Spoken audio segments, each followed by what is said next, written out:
let's now get into our wake-up conversations. This morning we're starting off with the leader of the Conservative Party, Kemi, Badenoch, who has taken what some would refer to as the hardest stance in British politics regarding immigration.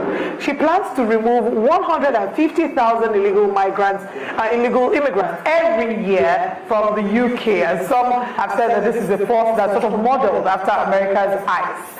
Will this work? How are people going to take it? We have a video where she talked about this. We'll play the video, where we'll come back, we'll take a look at our own stance as well as share social media reactions.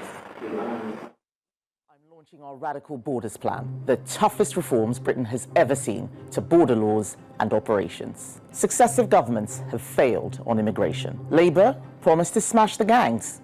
Instead, in just a year, they delivered record small boat crossings, over 50,000 illegal arrivals, 32,000 people in asylum hotels, billions wasted. It's pure weakness. Britain needs a serious, credible plan and the backbone to deliver it. That's the Conservatives. That's our borders plan. My message is clear. If you come here illegally, you will be deported.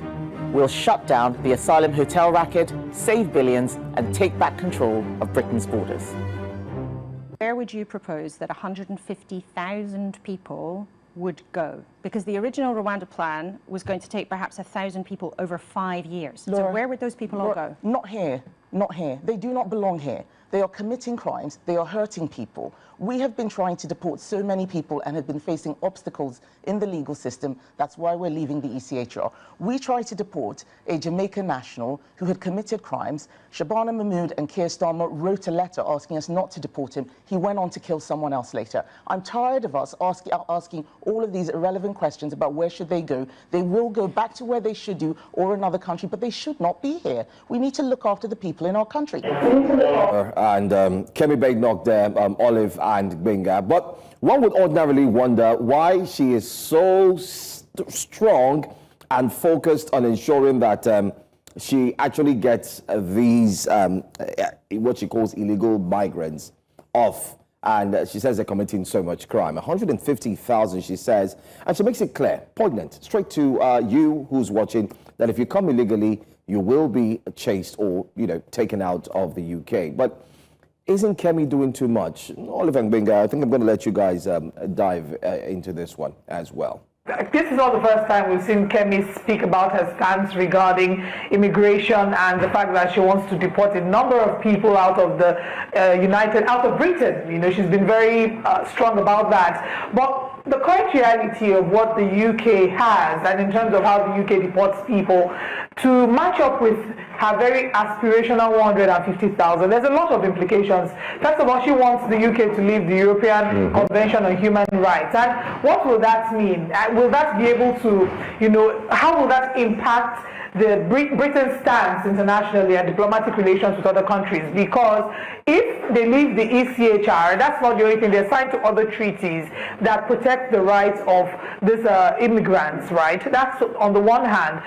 The UK currently doesn't deport more than, I think, 25 to 30,000 people a year. Rounding that up to 150,000 a year sounds very idealistic. There are several things that will need to be considered. There will be bigger detention centers that will need to be built, the financial implication of what this will cost. Can the UK afford that? And then we'll talk about the Nigerian angle as well, the Nigerian perspective to this. So those who are planning to relocate to the United Kingdom, we see a number of applicants every year, and what this might mean for them. Whilst we're not in any way saying it's advisable for you to go there as an illegal migrant, even the illegal migrants still have some rights. There are those who have rights as asylum seekers, and what Kemi is trying to do is deprive them of these rights. But let's hear what Benga thinks as well. I mean, absolutely, Olive, you're right, and most people will be wondering that, look, this is the United Kingdom we're talking about here. It's supposed to be a beacon of human rights and democracy, and for her to be seeking the United Kingdom's removal from the European Council of Human Rights is just a convention on human rights is something you would not even think about in your wildest dreams. And I'm saying this because the European Convention for Human Rights does provide some sort of legal cover, even when the courts in the United Kingdom face. If you recall the Rwanda deal, where there was a deal with Rwanda where the United Kingdom was going to deport illegal migrants 8,000 miles away from the shores of the United Kingdom.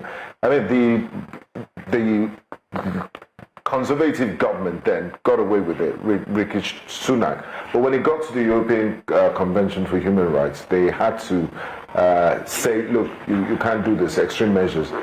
And the deal collapsed subsequently. But the Conservatives, immigration is what they're big on. It's one of their big campaign principles. So the more extreme it is, the more it would appeal to their base. And looking at ICE is not, we're in 2025. ICE has just been randomly, the other day, they deported South Korean guest workers. It's almost like a militia. They're hooded, they cover their faces and just pick random people off the street. So the world should be looking at a more inclusive world. I'm not saying you don't have a right to mind your borders or screen who you want in or out of your country, but let's do away from extreme measures. And that's why we always say we need strong institutions. And when you remove these institutions, it means governments can just get away with anything. And it's also ironic that it's coming from someone that is a beneficiary of the immigration system. Yeah. I mean, them removing themselves from ECHR, there's still the UN Refugee Convention, there's a convention against torture. So the United Kingdom still has some international obligations beyond ECHR. But that's even just on the one hand. There's several other angles to consider. Many people believe that she's doing this, of course, because she's trying to increase her popularity, within the party system. She's trying to increase her popularity within the UK. But if she's also modeling this after America's eyes. She says America has never been part of the ECHR. America is not in Europe. It's not, I don't think that's apples and oranges. It's not an example you should even aspire to compare with. Correct. Yeah. But again, this reminds us at home that we have a lot of work to do in terms of protecting ourselves and ensuring that our country is one that people are happy to remain in and not looking forward to jackpot. It's one thing for Kemi to say that they plan to deport 150,000 people every year, and they're well within their rights to protect their borders and protect their citizens. But deport them to where? And whenever they ask her that question, she flares up and says she's tired of people asking her that question. But the truth is, you also need to talk about those who are leaving. She said to where they came from. To where they came from. So there's I don't want to refoulement that doesn't allow you to deport citizens or people back to a country where they could face potential harm. So will the country be willing to receive them? It's another conversation. That's why they're having, like the United States, for example, will deport you to a third country.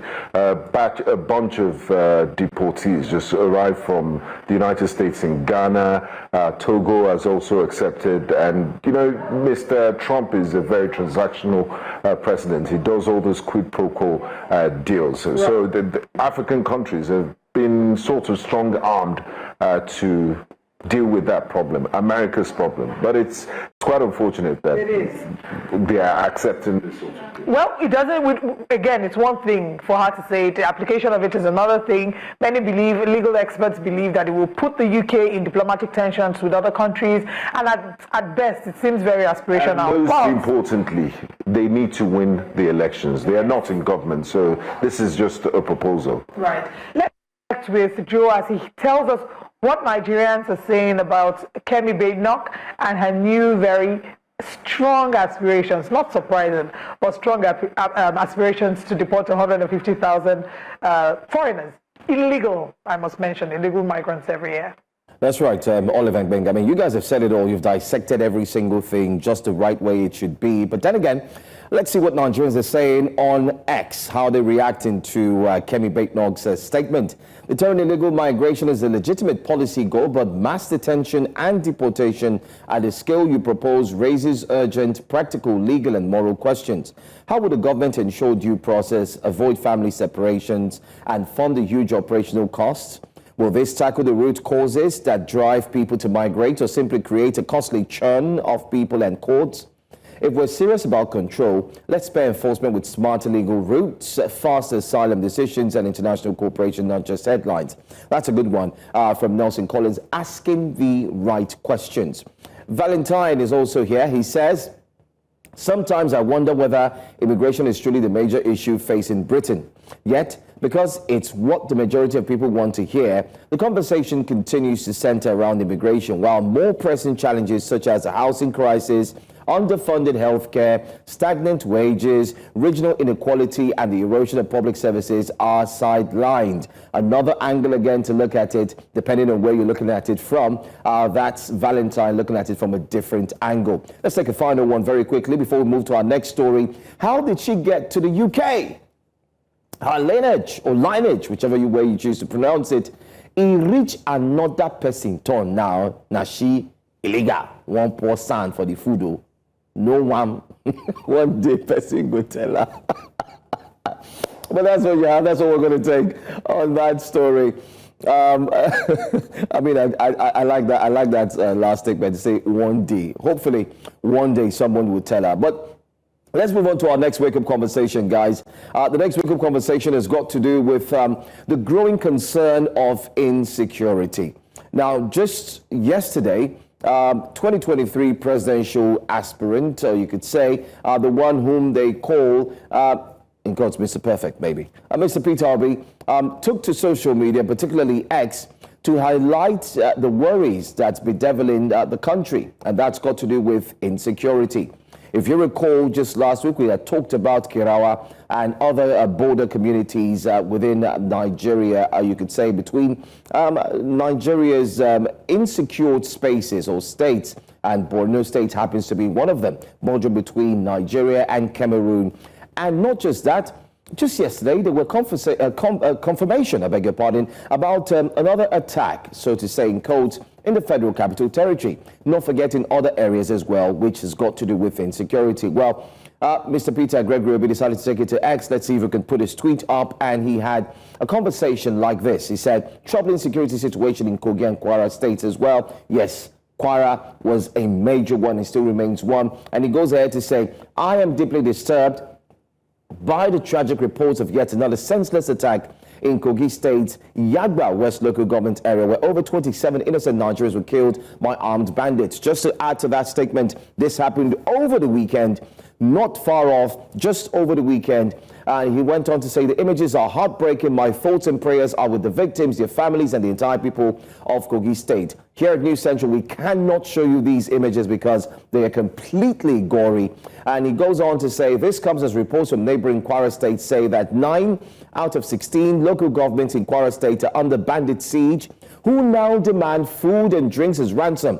The 9 LGs in the bandit control include Baruten, Edu, Ekiti, Ifelodun, Isi, Kiama, Okero, Patigi, and Irekpodun. The security situation is now a national emergency. It is deeply troubling that insecurity has become a normal occurrence in our nation, where our citizens die daily more than in countries at war. That this is not normal. Well, at the end of the day, he goes on to say, just running through the paragraphs, may God grant eternal rest to the victims, comfort to the aggrieved families, and give wisdom and courage to our leaders to protect every Nigerian life. Olive Winger, we've talked about insecurity like never before, especially last week, where I do recall asking that the president needs to actually step up the game and possibly look into calling for a state of emergency for insecurity here in Nigeria. But that's the latest. And there's also a dig-up of the current president's tweet that he had made during the time of President Goodluck Ebele Jonathan's era, I would say, administration. And that tweet, he had accused the president then of not handling insecurity appropriately. There you have the tweet there, as far back as 2014, the 29th day in January. The current president now, who was actually in opposition, said the slaughtering of Christian worshippers is strongly condemnable. It calls to question the competence of Jonathan to protect Nigerians. I don't know what your say is, guys, but let me push it back to you guys for your reactions before we go straight to X. The logical thing is to reverse roles and say, you know, the slaughtering and the wanton killings of Nigerians in different parts of the country shows a lack of competence on the part of the administration, because this is even taking a different dimension.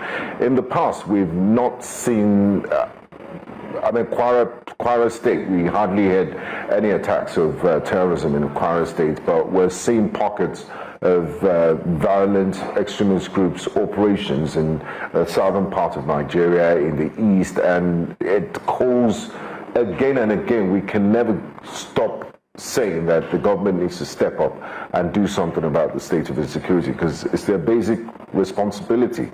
That's the least that is expected. There's nothing else to add to what has been said. Watching the lives of Nigerians being snuffed out of them, because the basic, which is providing security to every Nigerian, it's the responsibility of the government to guarantee the safety and security of its citizens. And any government that hasn't done that, has its work cut out for it. If the government is able to win the war against insecurity, then they won't need to campaign too much. I always say this, as there are certain markers that the government just needs to check. And when these markers are checked, we'll be able to say for sure that the government has done its duty, and citizens you won't need to beg people to vote for you. Let's not politicize the conversation about insecurity. We have an insecurity problem in our hands. And if we can fix that, there's so much that it will do. It would increase the FDIs we're so desperately talking about. People will be willing to come in and invest. In Nigeria, you won't need to beg them. Economy. It would help the economy, it would help tourism, because people will travel in. There's so much beauty in Nigeria that is yet to be explored, because there are people who are afraid of coming to Nigeria because they don't want their life reasons, and there's so much you could do, or PR, and try to wish the problem away or put makeup. But look, and then for the critics, of people that speak up or mention this incident, we're not happy to talk about people dying. It does something to your psyche, but we owe them a sense of duty so that their memories are not erased. And these are fellow Nigerians like us. So when somebody speaks up about the state of insecurity in Nigeria, it's not doing it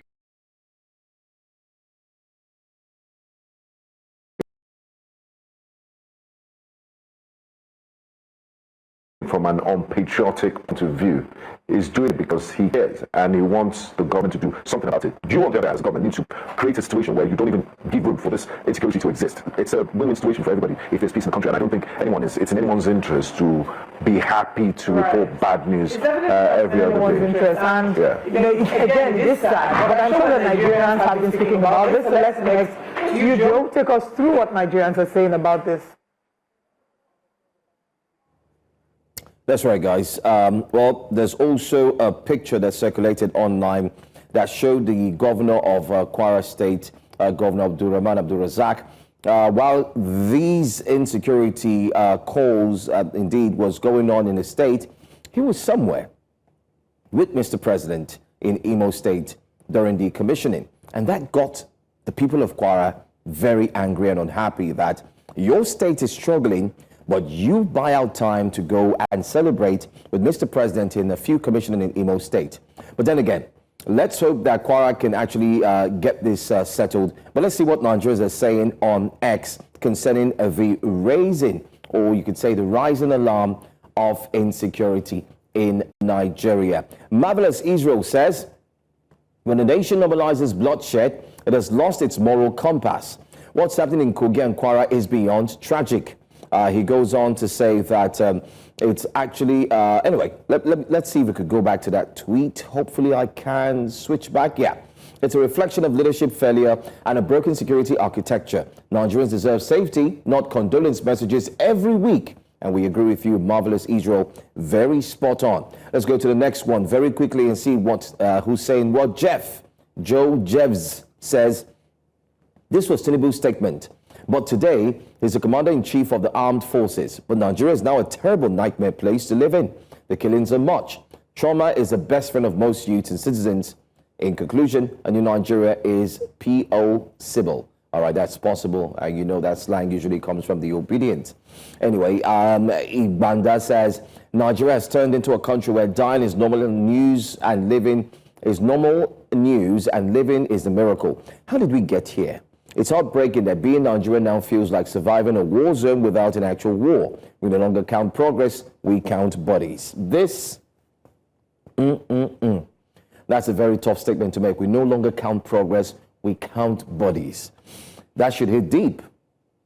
Another one, Orthodox man finally says, let everyone own a gun to protect themselves if the government is unable to do so. And let's see whether we will have, let me see if I can bring that back. Orthodox man, let's see whether we will have a peaceful country.